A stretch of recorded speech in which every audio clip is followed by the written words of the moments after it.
Una natin ginawa yung nagpainit muna ako ng kawali at nilagay yung mantika.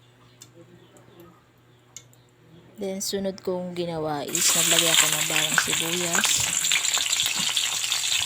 And halo-halo lang natin.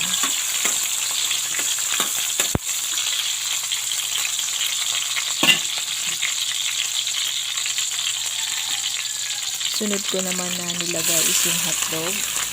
Tender juice yung nilagay ko dyan. Wala kasing available na meat kaya hotdog na lang.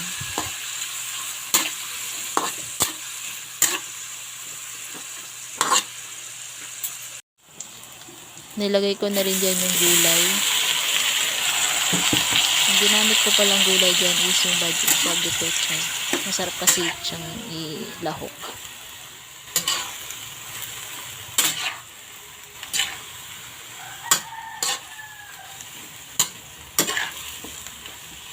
Naglagay na rin ako dyan ng pampalasa, yung Knorr cube, saka yung Ajinomoto. Akala ko nga is nalagyan na, nabarado lang pala, kaya akala nyo madami nilagay ko pero konti lang yun. Hinayos ko pa kasi, saka paminta. Then nag-add na rin ako dyan ng oyster sauce.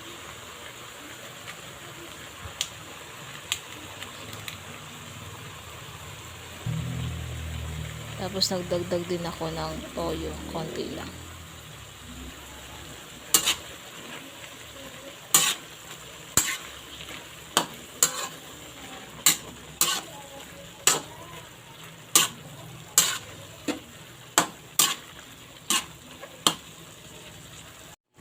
Then nag-add nga ni ako dyan ng tubig. Depende sa inyo kung gaano karami.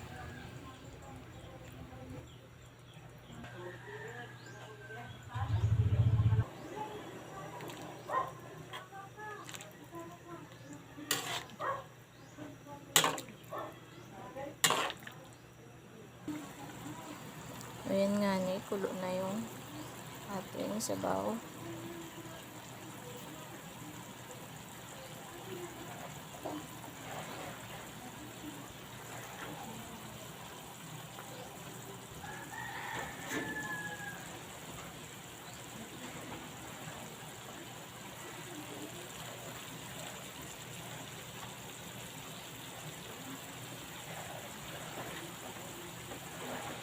Tapos sunod kong nilagay yung sotanghon natin, yung longkaw.